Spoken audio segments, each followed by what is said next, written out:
P-Tetster.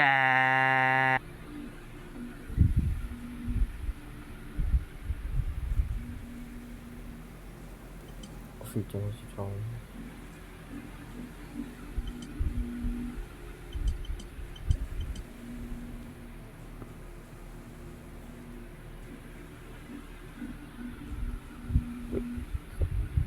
Did it use the name spawner? Oh, but I see. This is top 10 how to win someone is dead. What's it do to me? Yes, China. Oh, this is really cool. What's it do to me? So let's. I don't know. Let's just tap this area. Yeah, no, it's not that.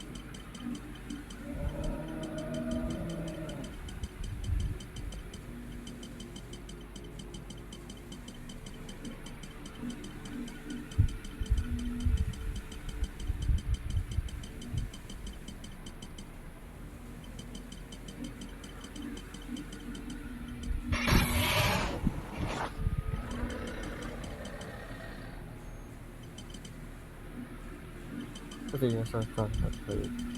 Okay, I have to try out more. I will have to eat in such. Oh shoot. Oh shoot. No. Please help.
What's that? Okay.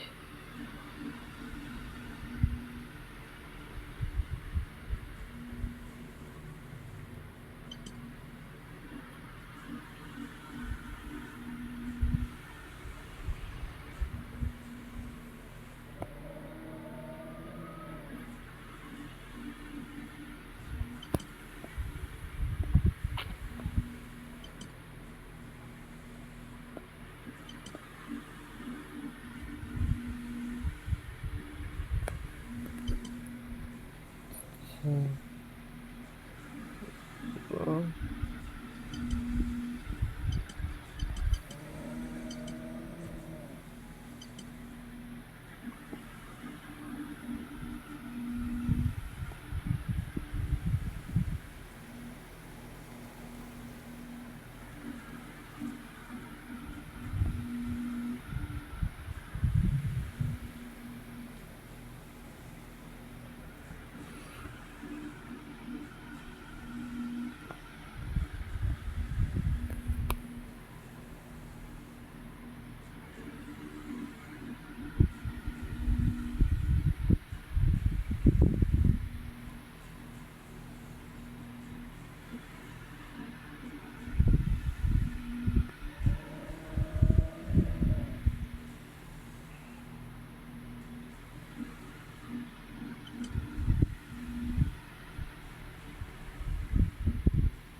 A lot of time to harden their facilities. They take a lot of time to make things very difficult. But Iran is not invulnerable. So for the most part, the Israelis will probably seek to hurt them economically. That is, attacking, for example, oil terminals, such as the major oil terminal around Kharg Island. Those are the kinds of things that could happen, and probably the most likely, although I do think that this will be a much more severe response than the one the Israelis mounted back in April when they basically took out one facility in near Esfahan. So this is something that will be beyond the symbolic and will actually have some teeth to it. Do you see this escalating out of control? President Biden also said yesterday, we played him a little bit earlier in the program, saying that he thinks there's still possibly a way to avert a wider war. Do you agree with that assessment, or do you think this is on track to really escalate? I think we're kind of at a fork in the road, Casey. I think President Biden is right that there is a very good possibility that this can de-escalate at some point. Of note, yesterday, the president of Iran, the new president of Iran, was in Qatar talking to the emir of Qatar. Qatar is the grand Atlantic, if you will, between Iran and the rest of the world. And that indicates to me that there is some movement on the diplomatic front where the Iranians are trying to de-escalate it from their point of view. Of course, the Israelis are, very angry at what happened to them, both from Hamas and from Hezbollah, and they're at the very least going to pursue those targets in both Gaza and in Lebanon. As far as Iran is concerned, because of the latest attack, they believe that they have to do something against it. So there will be, I think there will be some degree of conflict still coming. If it blows out of proportion, that could very well be the case. But I think there is definitely the possibility for an off-ramp after the Israelis respond to what the Iranians do to them. Right, and of course this all taking place against the backdrop of a unprecedented historic presidential campaign that is entering its final days, and undoubtedly something that Israeli officials certainly are extraordinarily aware of as they make their various decisions here. Colonel Cedric Leighton, always grateful to have you on the program, sir. Thank you very much for being here. Casey, always good to be with you. All right, have a good weekend.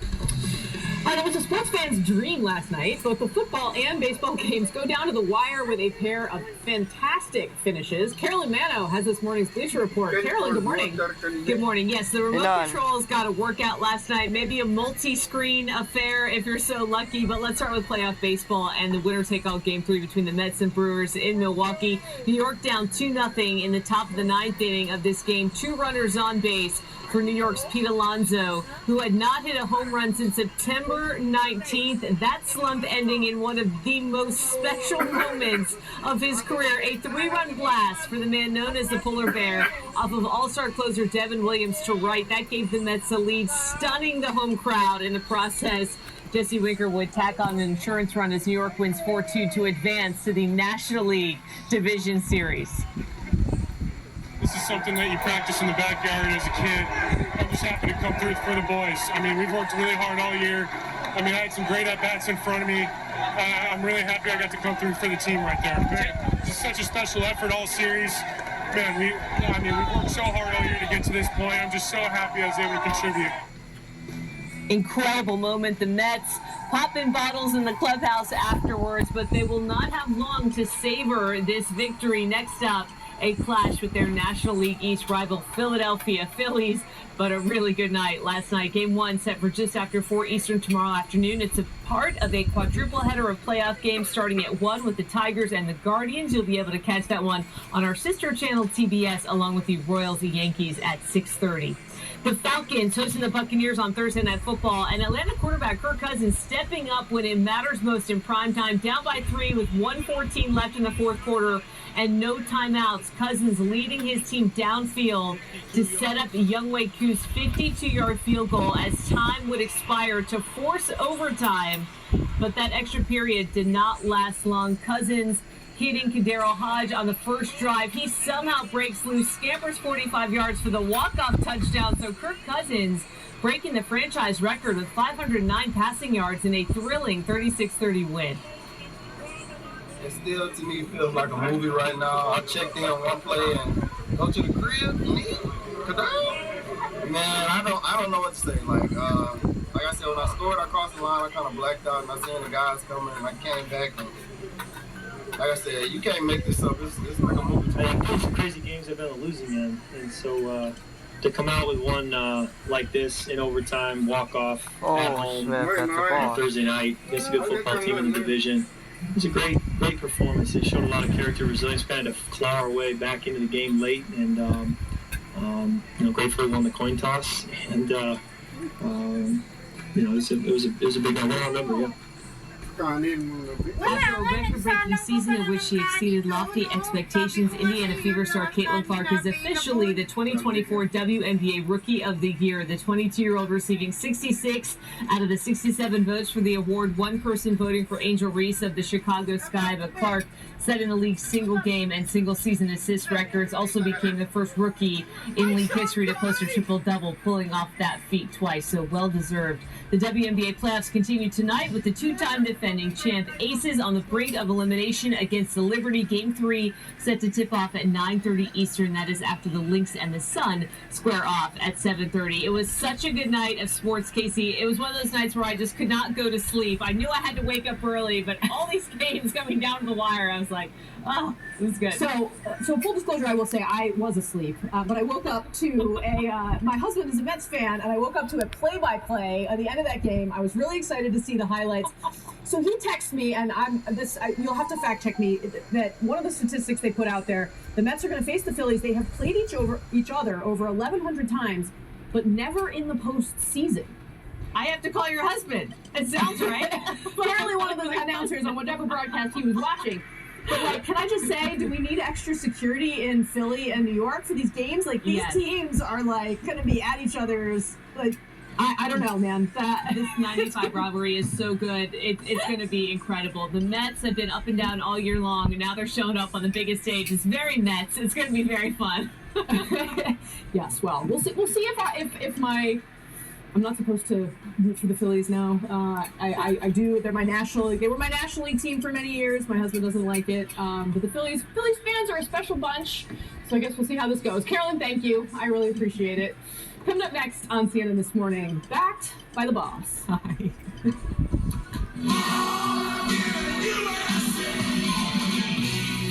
Bruce Springsteen says he's voting for Kamala Harris. Won't move the needle. Plus, Battleground Blitz, both campaigns testing out different strategies in swing states. There are 7 battleground states. I actually think we have a chance of winning all 7, but only if we bust our ass for the next 32 days.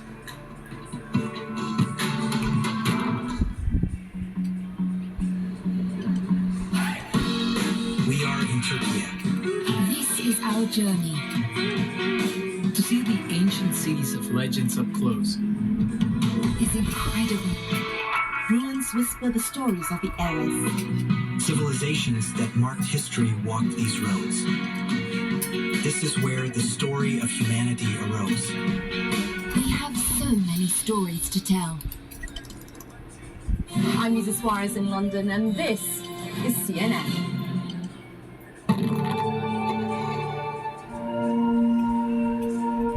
This is Himmel in Ada, which translates as heaven and earth. An area where some of the finest wines in South Africa are made.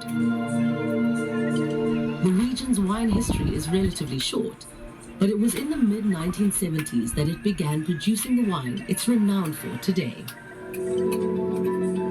In 2019, this region was added to the UNESCO Creative Cities list for its gastronomy. Our region is really famous for Chardonnay and Pinot Noir. Some people call it the Little Burgundy, and it is really fantastic.